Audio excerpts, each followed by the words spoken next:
EMP threat? What's the probability of that happening? So EMPs are rough, right? What I don't know if it's common knowledge. It might be. I can't say that I really know what people do and don't know about EMPs.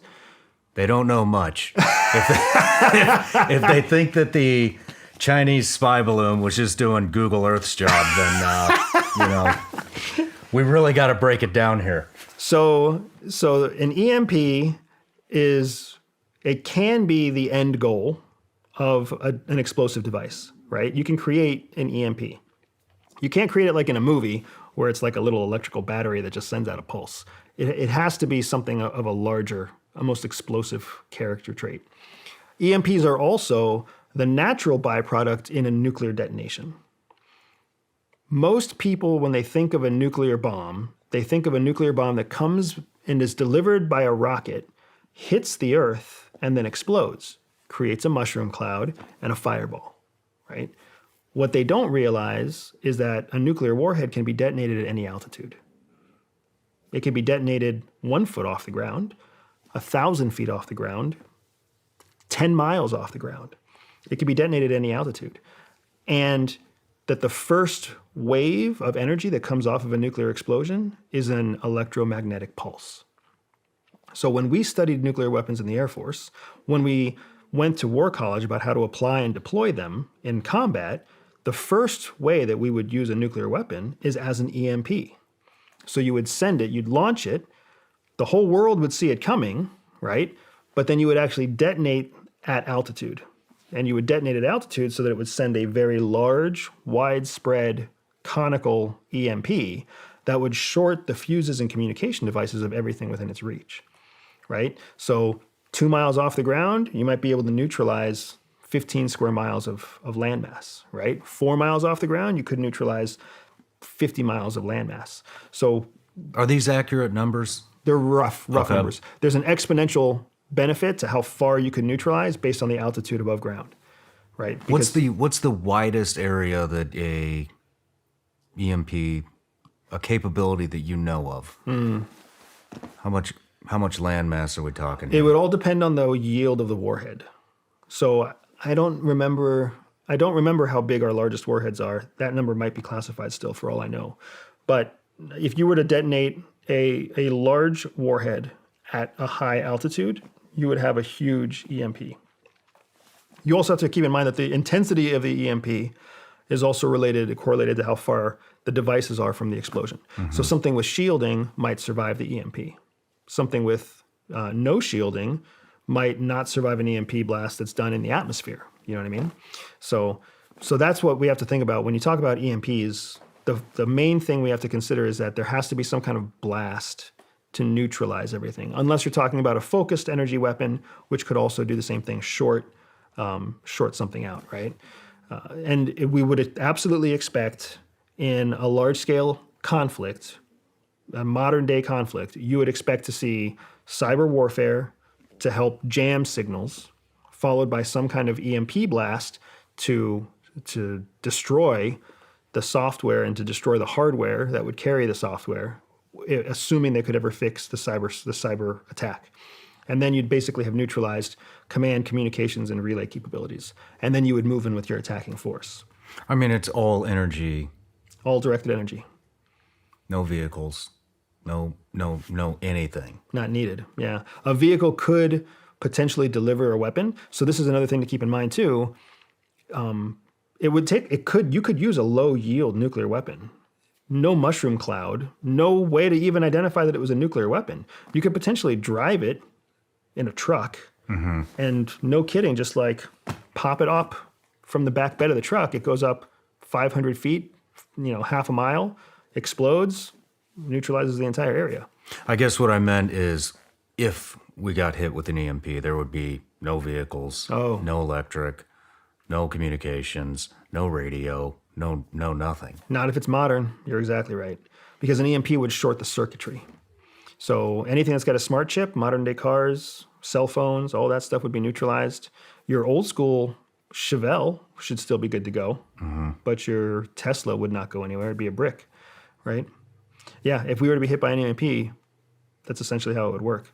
And again, the more likely way that we would see anything like this happen is we would first see a cyber attack that would neutralize our ability to identify the incoming weapon that would discharge the EMP. So we would see some kind of mass attack that distracts us and blinds us to the incoming attack that launches the EMP and destroys everything. Do you think that this is a realistic scenario? Not for us, not for the United States. Why so? Because for someone to, first of all, the United States is so large, it would be very difficult to successfully coordinate an attack against the United States that does both of those things, right? And we've got lots of shielding on our most sensitive equipment. So if someone were to try it, I mean, think of the cities you'd have to cover at one time. Miami, New York, Chicago,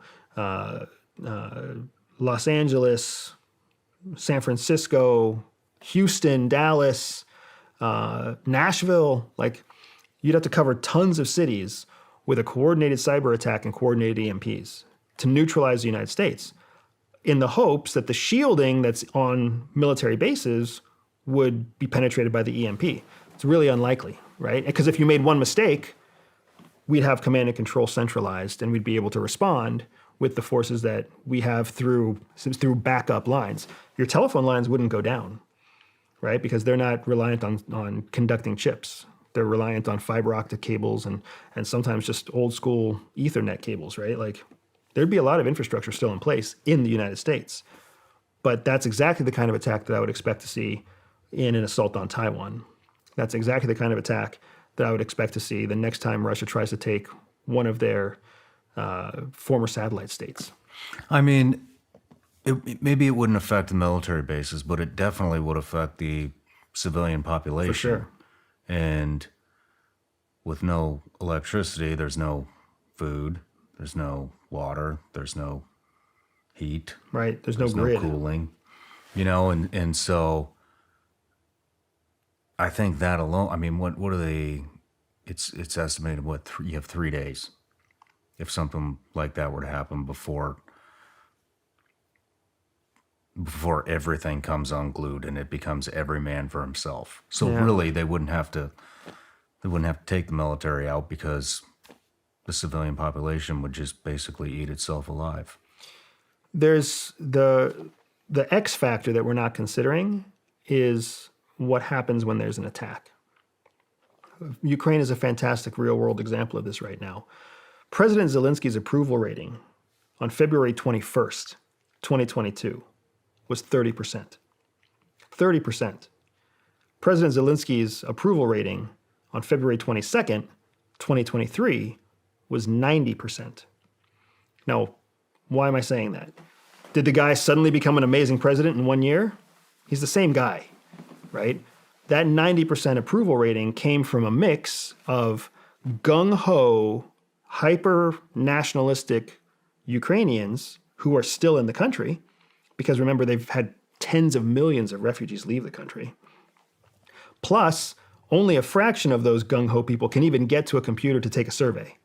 So it's a small sample size of a limited population that all answer 90% approval rating, right? But the thing that demonstrates is that when there's a common aggressor, everything changes. You and I are sitting here talking about the potential negative impact of woke culture.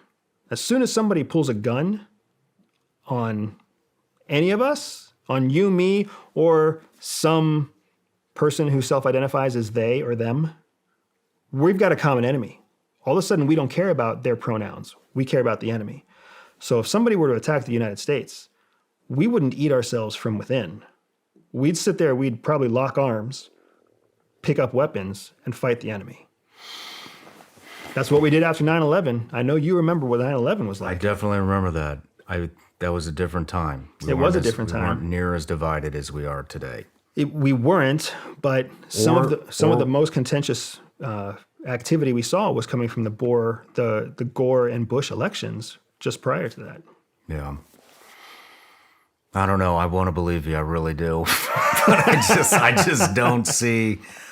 I don't see Americans locking arms. I just don't see it today. We need a common enemy. What scares me, to be very honest with you, what scares me is the fact that the administration also knows we need a common enemy. Yeah. So Well, I don't feel like part of I me don't is feel like I don't feel like the Trump administration did it. I don't feel like the Biden administration. I don't think unity is on anybody's agenda. You know, and while I do agree that we need a common enemy to unite, I mean the